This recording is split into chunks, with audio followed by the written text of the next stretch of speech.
Hi, this is Jenny Clark with Solvability, and today I'm going to be talking about GovCon Math for Winners, and it's me with Tracy Sheps of Cordia Partners. So how you doing today, Tracy? I'm doing well, Jenny. Thank you. Well, it's great to be up here in your office, and we've had a session where we've been talking about what government contractors really need to understand about why their financials are different, what's different about a federal contractor. And I just said, there's a difference between math and GovCon Math, and I'm thinking about we ought to set up a class. We ought to call it GovCon Math for Winners. I love that. That's perfect. Well, the thing that we didn't realize, and I know when I went through math classes and thought this is never going to apply to me, most of the things that I learned in school never did apply to me. And I'm not an accountant, I'm not a CPA, I've taken those classes, but nothing that I learned in accounting classes applies to anything that I'm doing in government contracting. It's more like project accounting. I mean, don't you think that's about the case for you too? Yes, I would agree. I mean, I am a CPA, but none of that is relative when it comes to the GovCon accounting. It's more about problem solving, and it's a puzzle. Well, and every time somebody says, do you know somebody that understands DCA compliance or understands government contract cost accounting? And I say, hey, we're in Florida. No, nobody here really gets it, which is part of the reason I'm in Florida, because I'm going to become the Oprah of government contracting. What I'm looking for in trying to work with clients is identifying what they need and what they do and don't understand. And unlike being up here in the Beltway, where everybody's a government contractor, they have a hard time finding answers. So how do you, I mean, it's a lot different world up here from what you've seen in Florida. Have you noticed that? I've definitely noticed it. In Florida, they're a little less knowledgeable. They're a lot less knowledgeable on all the rules, and even just the aspect that there are so many government contractors. I think they feel like they're kind of isolated down there, and they just don't have the expertise around them. But that's kind of what I love about that area that you're serving. Well, the thing that I also know is there's so much growth going on in the Florida market. What Tracy and I are determined to do is connect more of her clients up here in the Beltway to the clients in Florida and team up, because we know there's airplanes going back every day where they're working together, and what we want to do is make it so they can more effectively compete. That's how I came up with this crazy idea. I've been calling it GovCon Math because it's like you would have to take, I would say it's a two semester class, like cost accounting 1 for GovCon, cost accounting 2 for GovCon to get us there. Because I can remember the first time, my first job was with Boeing, and I was in a small enough group that the guy showed me what I needed to know, and it didn't matter that I didn't know anything. Nobody else did either. And it was definitely on the job. But his name was Billy Carl Cagle, and he was from Princeton, Alabama, and he showed me everything I needed to do. And I can even remember him grabbing an income statement from one of the clients and telling me how to do the calculations for indirect rates. And looking back, it's like, oh my gosh, that was so wrong. I hope that that little company didn't lose out because I calculated it wrong. That was a lot of responsibility. It is a lot of responsibility. So when we're talking about terms for government contractors, I've kind of got a list in my head. What kind of terms come to mind for you? Oh gosh, lots of acronyms. Indirect rates, DCAA, and many others, multipliers, fully burdened rates, billing rates. There's every kind of rate. And some people just look at you like, why are there so many rates? They all mean something different. Yeah. Well, the other thing I run into is when people say, well, I'll just Google it. Well, if you Google billing rates, that could be for attorneys, that could be for CPAs, it could be for anything. Billing rate, that's generic. Same thing with indirect rate. That's used in other industries, like in construction accounting, indirect rates and burdening and manufacturing. But in the government contracting world, there's actually a very specific set of rules for what each one is supposed to do and how it's supposed to measure. So it takes a long time to understand that. So Tracy, tell me, how did you learn indirect rates? Very systematically, if you will. It took me a long time. I think when it finally hit me was when I'm setting up a system, because I actually have to set up the indirect rates, but you have to know what goes into them. And it was all practice. Oh, yeah. Through many, many contractors that I worked for, small government contractor, the first thing my first boss handed me in government contracting was FAR 31, unallowable costs. Who knows what that is, right? They're unallowable. Yeah. Well, I remember the same thing because I worked for Boeing, and I thought they were Boeing's rules. I just, thought it was just the company, and so I could just read this information, and that's all I need to know. And when I left and went someplace else, I was like, oh my gosh, this is coming from someplace else, because you're really in a small world. You don't know where it's coming from. Yeah. The other thing I run into is somebody will get a spreadsheet and say, well, this is the way they're calculated. Well, that's actually not the only way. And so I call it left coast and right coast, and mostly it has to do with how the overhead's calculated. Yeah. But we don't need to get into all those details. What we did want to talk about is what you need to know about government contracting math. The reason we care about it is if you don't understand how the math of government contracting works, you're not going to be able to win the bid because you're not going to use the math right. And I can't tell you how many times I've gone in and people say, Jenny, I wonder why we aren't winning these contracts. And I'll say, well, give me a copy of your proposal. And I'll look at it and I'll go, no wonder. Here's what you need to do. And it's different for different people, but there's definitely a strategy and a methodology that has to be learned. The other thing that I think is so important is when people are doing their pricing, who do they look for to be the decision maker on pricing? Whenever people are doing proposals, it seems like the pricing is always the last piece. And so they're looking for somebody to tell them how to do it. And it's like, who's going to walk in the room and tell me how to price this sucker? Yeah, and it really is about strategy. Instead of just going back to your last proposal and doing the same thing, you need to think strategy for the type of contract that you're bidding on, where your competition is, and also just make sure you're including everything so that you're actually going to make money if you win that contract. Well, so often I've heard people just say, well, we're just using our rates from last year. Well, things have changed a lot since last year. What if last year you had a really great year and this year it's not going to be so good? Or the other way around it is there were a lot of people that had really high indirect rates, and you shouldn't have to use those to bid because you'll never win with the 30% G&A rate. So there are a lot of ways that you can work out those details and back it up. But again, this is a full semester, 2 semesters really, of government contracting math that you need to learn. And I've been working in this for 33 years, and I feel like every day I learn, oh, is that where that comes from?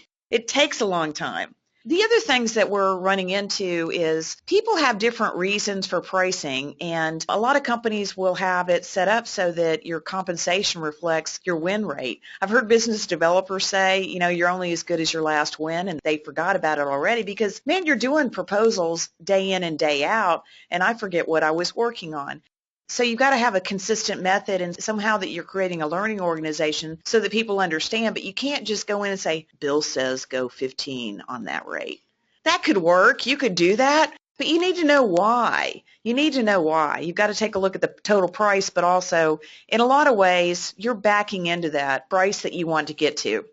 The other thing that's important is who needs to be involved in calculating those rates, and not every company has a CFO. So who usually is financially responsible for the rates? If they don't have a CFO, they may use an external person. They may have somebody internally that thinks they know. I mean, you really do need someone that at least understands it and also understands your business to understand the different strategies that you can work around those rates. There's many ways to actually calculate a rate. Right. I think the other thing is if you're doing business in one market and trying to break into something different, it's going to be different. Yeah. If you're doing business overseas, maybe there's some new work coming up in Afghanistan that you want to bid. Those are totally different benefit packages, hours of work, a lot of different things. And you just can't say this is what's going to happen.